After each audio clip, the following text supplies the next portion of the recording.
इस वीडियो में हम करेंगे 7th क्लास का प्रश्नावली 4.3 का प्रश्न नंबर 2।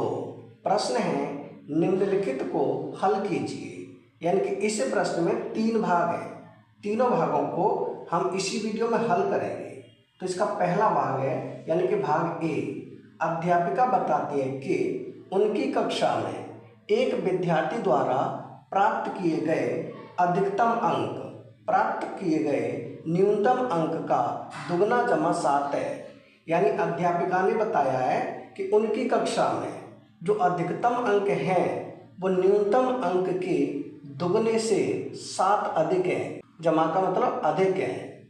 आगे है प्रश्न, प्राप्त किए गए अधिकतम अंक है 87। यानी अधिकतम अंक कितने हैं? 87 है। प्राप्त किए गए न्यूनतम अंक क्या है?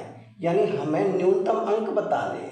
तो इन न्यूनतम अंक को हम मानेंगे।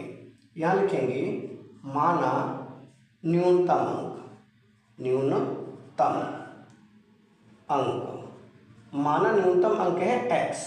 यानी न्यूनतम अंक हमने क्या मान लिए? x मान लिए। तो अधिकतम अंक कितने होंगे? न्यूनतम अंक के दुगने से 7 अधिक है। जमा का मतलब अधिक है। तो अधिकतम अंक हो जाएंगे न्यूनतम अंक का दुगना, यानी कि x का दुगना। तो ये हो जाएगा 2x।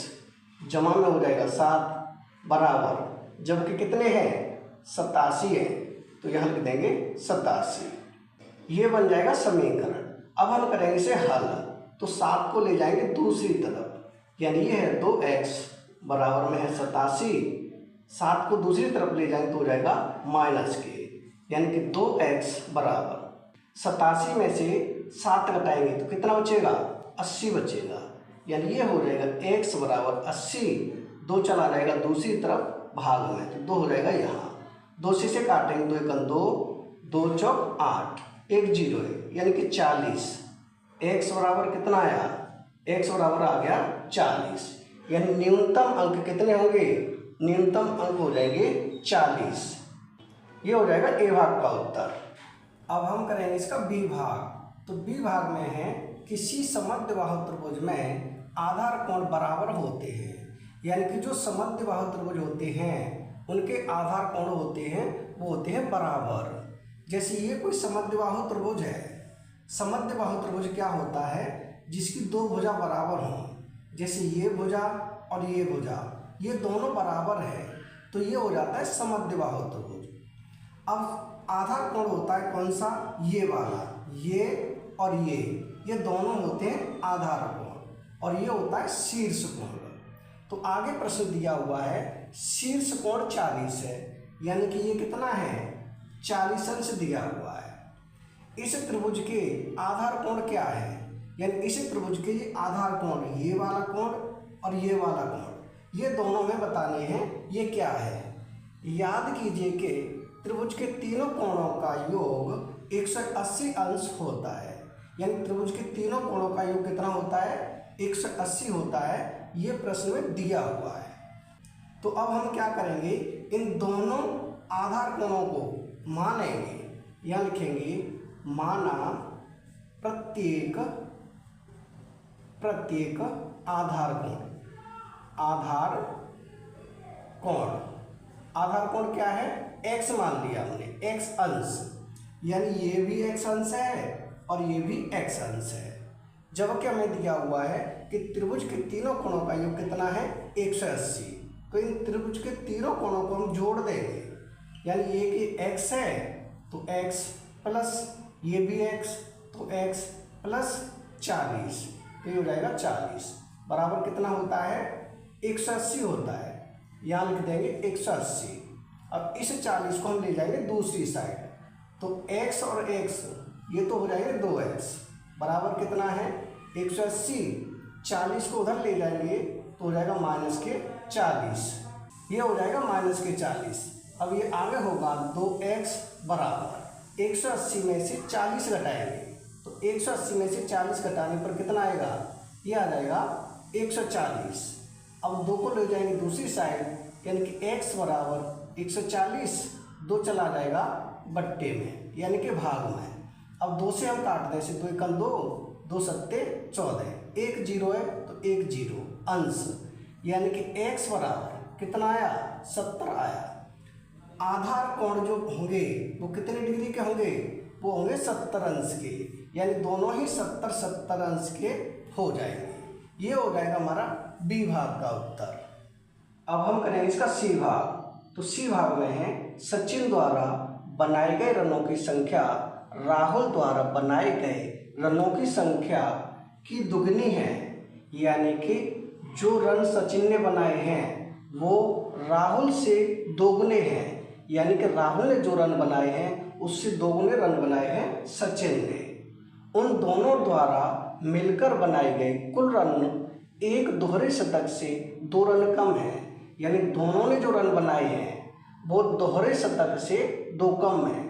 दोहरे शतक का मतलब होगा 200, शतक का मतलब हो जाता है 100 और दोहरे शतक का मतलब हो जाएगा 200, यानी कि 200 से 2 रन कम है।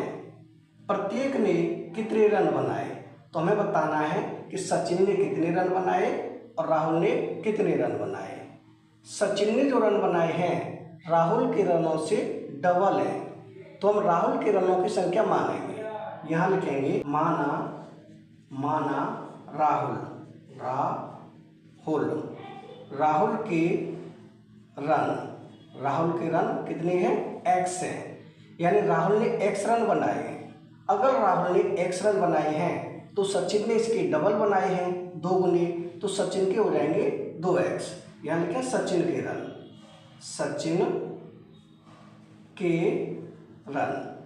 के रन कितने हो जाएंगे, राहुल के रन से 2 गुने हैं तो ये हो जाएंगे 2x।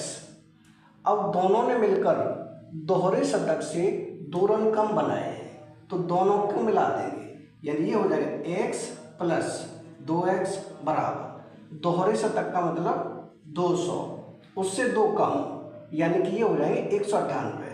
तो x और 2x इनको हम जोड़ेंगे तो ये हो जाएगा 3x बराबर 200 में से 2 घटाएंगे कितना बचेगा 198, यानी ये हो जाएगा x बराबर 198 बट्टे में हो जाएगा 3 से हम काटेंगे तो ये हो जाएगा 3 छींगे 18, 1 बचेगा यानी फिर 18, 3 छींगे 18, 3 से 198 कटेगा 66 बार, यानी कि x बराबर कितना होगा 66 होगा।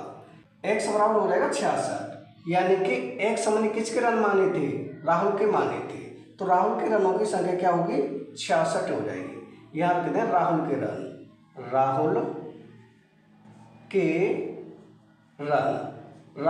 हो जाएंगे 66, ये तो हो जाएंगे राहुल के रन।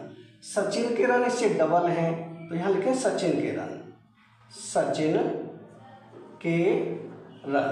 सचिन के रन कितने हैं 2x हैं, तो यहाँ करते हैं 2x, यानी कि 2 गुणा x का मतलब 66, क्योंकि x का मान आया है 66।